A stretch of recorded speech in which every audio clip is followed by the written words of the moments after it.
Hello everyone. तो आज हम डिस्कस करेंगे अपनी सेकेंड बुक विस्टास का चैप्टर नंबर 2 और चैप्टर का नाम है द एनिमी, जो कि पॉल एस बक के द्वारा लिखा गया है। पॉल एस बक, इनका पूरा नाम था पॉल सेडेनस्ट्रिकर बक, जिनका जन्म हुआ था 1892 में और शी वॉज डाइड इन 1973। एक अमेरिकन राइटर और एक नॉवेलिस्ट थी। She had a Chinese name Sai Zhenzhu, एक चाइनीज़ नेम था इनका साई जेंजू, क्योंकि इनका बचपन जो था वो चाइना में गुजरा था। Being the daughter of missionaries, missionaries हम किसे कहते हैं? जो रिलीजियस मैसेजेस पहुंचाते हैं उनको मिशनरीज कहा जाता है, mission. She was awarded the Pulitzer prize in 1932 and the Nobel prize in literature in the year 1938। So before going through the chapter, एक क्वेश्चन अराइज किया जा रहा है। As a dedicated citizen, will you give preference to patriotism or humanism? एक dedicated citizen होने के नाते हमें किसे प्रेफरेंस देना चाहिए, पेट्रोटिज्म को या फिर ह्यूमनिज्म को? किसको देंगे? It is the time of the world war, ये सेकेंड वर्ल्ड वॉर की बात है, जब जापान में हिरोशिमा और नागासाकी में बम फेंका गया था। वर्ल्ड वॉर हुआ था तो बहुत तबाही हुई थी, बहुत लोग मारे गए थे उसमें। An American prisoner of war is washed ashore in a dying state and is found at the doorstep of a Japanese doctor. एक अमेरिकन प्रिजनर यानी कि कैदी जिसको हम कहते हैं, वो एक जापानीज डॉक्टर के दरवाजे के आगे एक कैसी स्टेट में पाया गया? डाइंग स्टेट में, यानी यूँ समझ लो इतना ज़ख्मी था कि वो यूँ समझो मरने वाला है जैसे। तो वो बहते बहते पानी में बहते उसके किनारे पर पहुंच जाता है और उसकी सिचुएशन ऐसी है कि वो मरने वाला है जैसे, और वो किसे मिलता है?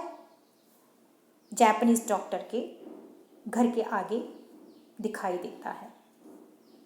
Should he save him as a doctor? क्या वो उसको बचा लेगा एक डॉक्टर होने के नाते, या फिर वो उसको हैंड ओवर कर देगा एक अपनी आर्मी को एज अ पैट्रियट?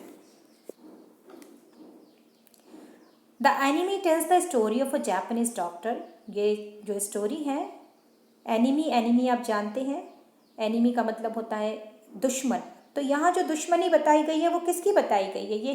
ये जापान और अमेरिका के बीच की है, क्योंकि उस टाइम पर वर्ल्ड वॉर हुआ था इसलिए। तो ये एनिमी उन्हीं की है, उन दोनों देशों के बीच की, जिसमें ये एक डॉक्टर है, जापानीज डॉक्टर है, जो कि नफरत करता है अमेरिकन से। और अमेरिका जो था और जापान जो था, ये दोनों उस टाइम पर कैसे थे? उस टाइम युद्ध चल रहा था, वर्ल्ड वॉर चल रहा था, इसलिए इसके अंदर, इस डॉक्टर के अंदर एक पैट्रियोटिज्म भी था। Let us see the characters of the chapter. सबसे पहला कैरेक्टर आता है डॉक्टर सडाओ होकी का, जो कि मेन कैरेक्टर है, प्रोटैगनिस्ट है इस चैप्टर का, और एक American trend Japanese surgeon and a scientist.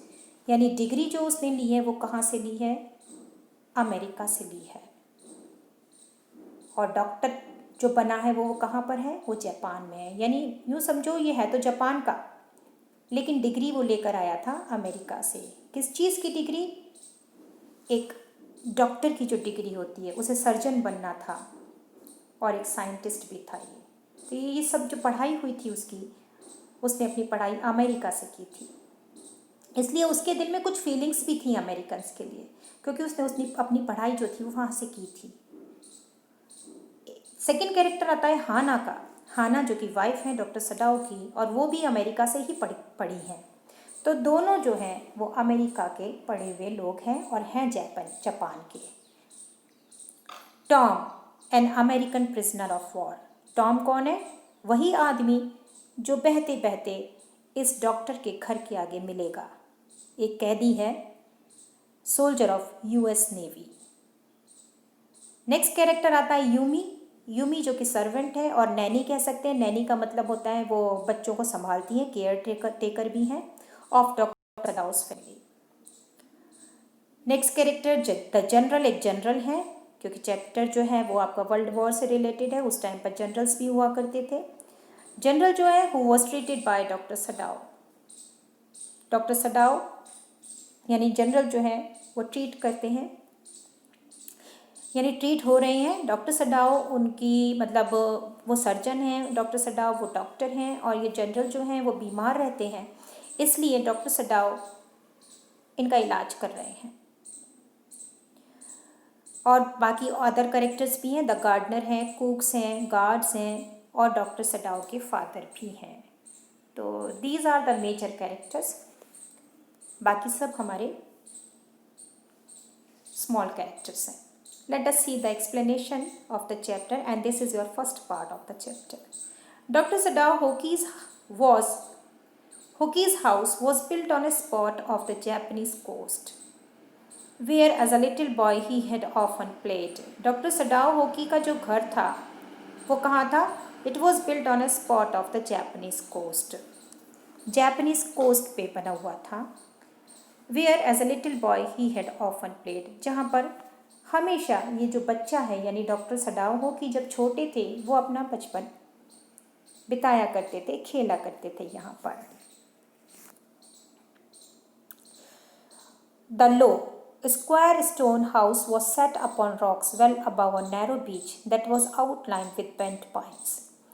इस चैप्टर में यहाँ पर इनके घर को और इस लोकेशन को क्यों एक्सप्लेन किया जा रहा है? क्योंकि हमारा जो चैप्टर है उसमें जो मेन चीज़ है वो यही है कि उनका घर कहाँ था। क्वेश्चंस पूछे जाते हैं कि इनका घर कहाँ था, कैसा घर था, और बीच इसलिए बताया जा रहा है क्योंकि वो आदमी जो है वो बीच पर आए, वो बहते बहते वहाँ पहुँचता है, इसलिए इस सब चीज़ें हमें चैप्टर में बताई जा रही हैं। तो डॉक्टर सडाओ होकी का जो घर था वो स्क्वायर स्टोन का था, स्क्वायर शेप में था और पत्थर का बना हुआ था। वो सेट अपॉन रॉक्स, और पत्थरों पर बना हुआ था। Well above a narrow beach that was outline with bent pines, और वहाँ पर उनका जो घर था उस पर जो पाइन्स का जो पेड़ होता है वो बेंट करता रहता था। बेंट यानी झुकी हुई डालियाँ थीं उसकी। As a boy Sadao had climb the pines, जब वो छोटा था सडाओ तो वो पाइन्स के पेड़ों पर चढ़ा करता था। Supporting himself on his bare feet, वो सपोर्ट करता था अपने आप को बेयर फीट से, नंगे पाँव जो होते हैं, इस तरीके से वो चढ़ा करता था जैसे पिक्चर में आप देख रहे हैं।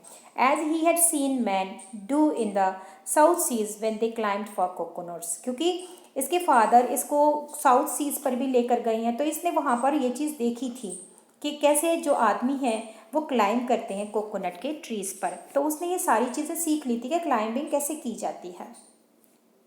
His father had taken him often to the islands of those seas, उसके फादर जो थे वो हमेशा उसको लेकर जाते थे आइलैंड्स पर, उस जगह पर। And never had he failed to say to the little brave boy at his side, और वो कभी ये भूलते नहीं थे ये कहना अपने उस बहादुर बच्चे से। क्या कहना?